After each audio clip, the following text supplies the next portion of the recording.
এই ভিডিওটিতে আপনারা দেখতে পারবেন একটি মেয়ে তার টেকনিক ইউজ করে কিভাবে ছিনতাইকারীর হাত থেকে তার ব্যাগটিকে বাঁচিয়ে নেয়।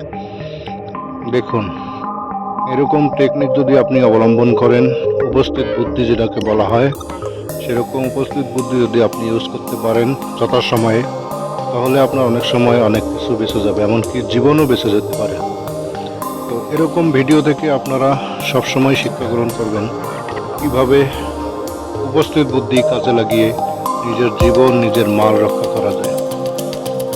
এই ভিডিওটি শেষ পর্যন্ত দেখুন, বুঝতে পারবেন মেয়েটি কীভাবে তার জীবনকে রক্ষা করল। দেখুন, অবশ্যই দেখেছেন সে কীভাবে তার টেকনিক ইউজ করেছে এবং শেষে সে পুলিশকে ফোন দিল, পুলিশ এসে তাকে ধরে নিয়ে যাবে এবং তার জীবন এবং মাল সবই রক্ষা হলো। তো ভিডিওটি ভালো লাগলে একটি লাইক করবেন, কমেন্ট করে জানাবেন এবং চ্যানেলটি সাবস্ক্রাইব করবেন।